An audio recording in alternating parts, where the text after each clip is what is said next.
Hey everyone, thanks again for joining another Slim Sports interview. As always, I am your host, JD, and joining me today is a 6-foot safety out of the University of Buffalo, the interception machine, Marcus Fuqua. How's it going, big man? Lose some time to throw thanks to that offensive line, but it's picked off. And back the other way, Marcus Fuqua picks off Taulia Tagovailoa. Doing well, man. How you doing, man? I'm doing good. I'm very happy to have you on here. First off, I want to say congratulations on an incredible season. You really had a breakout year for the University of Buffalo on the defensive side of the ball. Had 7 interceptions on this season, tied for most in the NCAA. I mean, you got third team All-American honors, obviously first team All-Conference, one of the best defensive players, not just on your team, not just in the conference, but in the entire NCAA. What Yeah. does it mean to you to have that kind of recognition, those kind of accolades to your name now?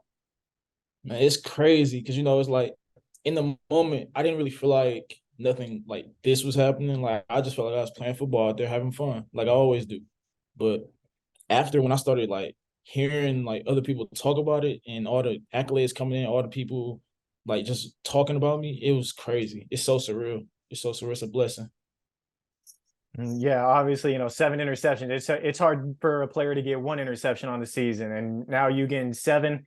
That's absolutely incredible. Obviously, you put in a lot of work in order to do that. Talk to me real quick about what kind of clicked for you this past season to help you make those reads, make those plays, to get those turnovers for your team, to have your offense get the ball back in their hands.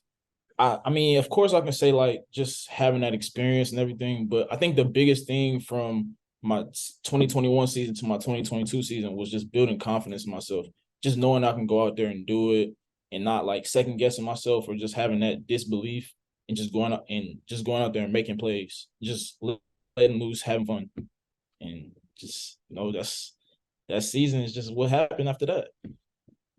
Absolutely. And you definitely had a lot of fun, made a lot of plays for your team.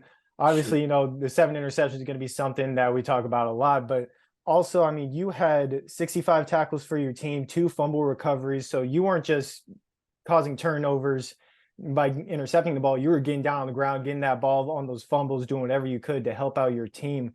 And I know you mentioned that you took a step up from the 2021 season to 2022 this past year. Obviously, this is your 4th year with the program. Your first year, you redshirted. And then 2020, 2021, you saw some time, did whatever you had to do to help out your team. And then you broke out this year, of course. What have you done throughout these past 4 years at Buffalo to help get you to become the player that you are now? Just daily grind, just focus on getting 1% better every day. Like it doesn't matter if, someone takes a break, someone else takes a break. I can't do that. It's a daily thing. It's you got to be consistent. You got to really stick to your routine, find your process, and just trust it. And if you trust it and you keep working, it's gonna work out for you. Hmm. Absolutely, and that's definitely helped you out a lot. And there's one game that I really want to mention. You had a couple of really good games. Obviously, 2 interceptions against Akron with 7 tackles and a 23-22 win. You had interceptions against Maryland and Bowling Green. You guys got to play in a bowl game this past season against Georgia Southern, the Camellia Bowl. We'll get into that here in a moment. But the one that I really want to talk about is one that I actually watched while it was going on. 3 interceptions versus Toledo. Obviously, now I know it was you getting those interceptions because I remember thinking, wow, number 10 is like really good. You guys ended up winning that game 34-27. Uh, just high scoring, high intensity. Talk to me real quick about that game specifically. What was that competitive atmosphere like for you and your team? And do you remember those 3 interceptions and like those plays at all? Man, I remember that whole game because I know at first, like I wasn't really playing great in the first half, like the beginning of the first half. They got a couple touchdowns. Made some long runs. Like the defense, we just had to step it up. And then right before half, I got the first one. And when the ball was in, I'm like, just go get it, just go get it. And I feel like that just set the tone for the rest of the game because we were down 2 or 3 touchdowns or something like that, something crazy at half. Came out of half. Third quarter went by, we got back in the game. Then I got my second interception and off a tip pass from my brother Sean Dolek. Appreciate you, Dolek. I know you're gonna watch this. I appreciate it. So he had tipped it. I just got up under it, and on that sideline before we went out for the next possession, I'm just thinking to myself, stay calm, just do it again, just make another play, keep making plays. And every time I went after the third, I got the third interception. Same thing. I got to the sideline, just make another play. Don't let them make a play on you. You got to make the plays on them. And James Patterson, number 8, the linebacker, was also telling me just stay in the moment, stay calm. You do this while during that game, and that's what happened. Good things happen. Yeah, obviously, and like you said, you guys were down, made that comeback, and obviously, your interceptions, the way that the defense helped the team out, you guys really, made that push. What was it that really kind of clinched it for you guys in that game to where you just absolutely took over and you just got that dub? Of course, we came together as a team, as an offense, defense, especially. We all came together, and then also the sideline energy was infectious. In the moment, I was getting chills. Like everyone on the sideline was turned, juiced up. Whether we was down 3 touchdowns or up 1 at the end of the game, we were the whole roster, the whole team. It really felt like we were really connected. That was the most connected I've ever felt at that time, and it was just surreal. Yeah, that's awesome, man. And that Toledo game, obviously, you guys got that win, high scoring, like I mentioned. That was part of a 5-game win streak throughout this season during 2022. Obviously, the season didn't start off on the best of terms. You guys ended up going 0-3, playing some tough teams. Maryland out of the Big Ten, they went 8-5 on the year. Holy Cross, who went 12-1 on the year, and Coastal Carolina, they went 9-4. 3 very tough teams, just like you guys. You guys are a very tough team as well. Didn't end up going your way, but then you guys went off, got 5 straight. Talk to me real quick about this past season, how the season started and what led into that dominant win streak for you guys. I think those first 3 games, I think we know that we could have won 2 out of 3. We were in the game, had the lead. We just made some little minor details that just didn't go our way, and we made some mistakes. And I think we knew that, but while we were losing, we were getting better every week. So when we got to that Eastern game, it was like 31-31 at one point. The final score was 50-31 because we just kept pushing. We finished. That was the big thing throughout that 5-game stretch. We either started fast and finished, or we finished really, really strong. And that was something we harped on during that time. Was just finishing. Yeah, and that helped you guys out a ton.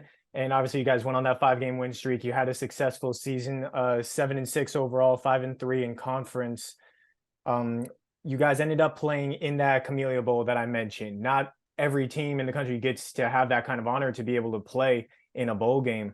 Talk to me real quick about your team's reaction when you guys learned that you were able to get that kind of honor, be able to play in that postseason bowl game. We were happy. We were very happy because we know we put in a lot of work for that. Like, we went on that 5-game win streak. We lost a couple, and then we knew we had to win the Akron game to go to a bowl game. And we found out we won the game Friday. Found out Sunday afternoon that we was gonna be able to go to a bowl game, and it was just we all were so happy, so excited, just ready to make plays in Alabama. Absolutely, and you guys definitely did that. You ended up getting the win against Georgia Southern, 23-21. Yeah. Talk to me as a player having that experience in that bowl game. What was that environment like for you and your team? Was there just kind of a different energy with it being a postseason game? Definitely was. We had a lot of different people in different spots. We had to have some people step up just because some people didn't play in the bowl game, injuries, all type of stuff. So a lot of people had to step up earlier than expected, and we showed a lot of potential, a lot of good things on film. We had some stuff to work on, but yeah, I think we're going to be really good this upcoming season with what we had showed on the bowl game. Yeah, I definitely can't wait to see what you guys do this upcoming season. I know you mentioned some of the players didn't play in a lot of these bowl games, a lot of these postseason, unless it's, the national championship game, a lot of these players that are looking to go to the NFL, they choose to not play in those bowl games. I'm not sure if that was the case with your guys' team or not, but I do know that you obviously being the NCAA leader in interceptions, being a dominant safety, All-American, obviously, there's no doubt that there were NFL scouts looking at you. So you could have probably gone into that NFL draft, made that transition, but you decided to stay at Buffalo for at least another season. What went into that decision to stay at Buffalo? I had all those accolades are great. I had 7 picks, tops in the country, but I feel like I left a lot on the field. And before I leave, I want to check every box. I don't want to leave any question that of whether or not I can play at the next level.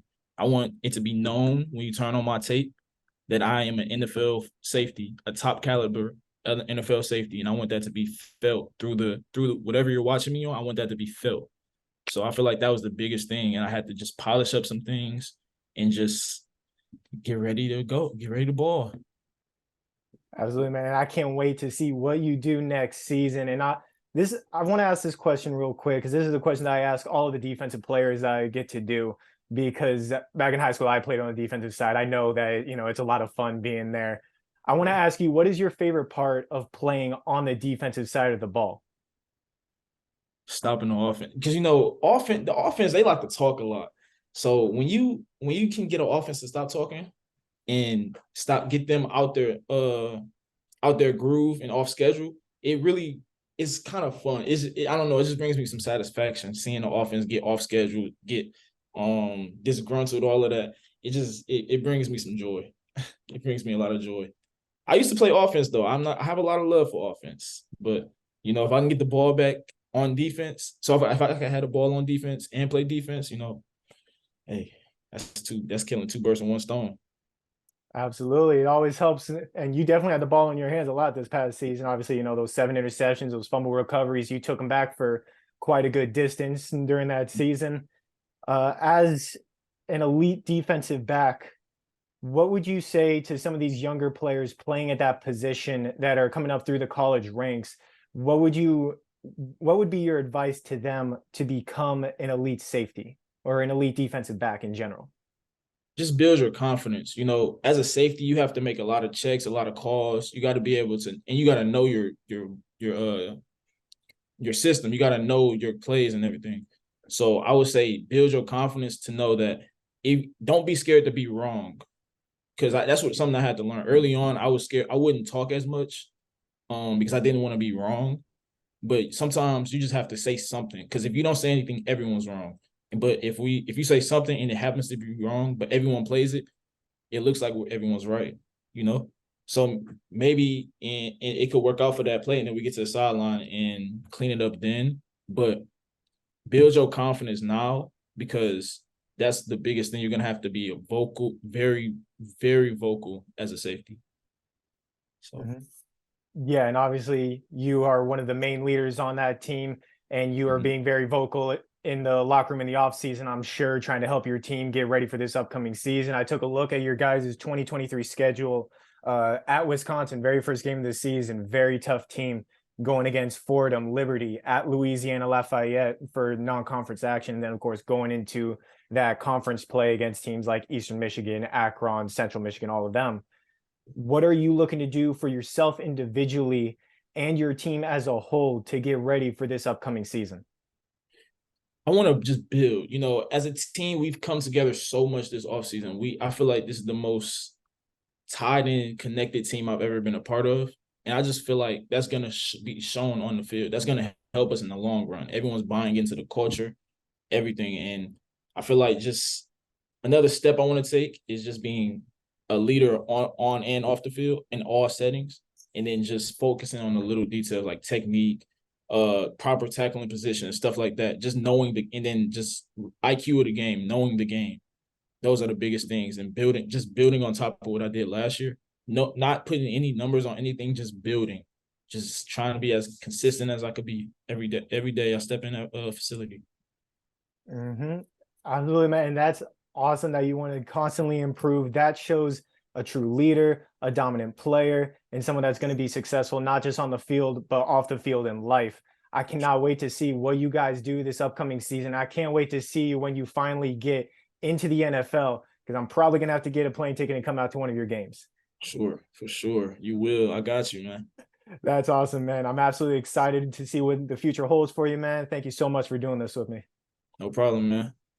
Absolutely. Have a good one, man. Same to you.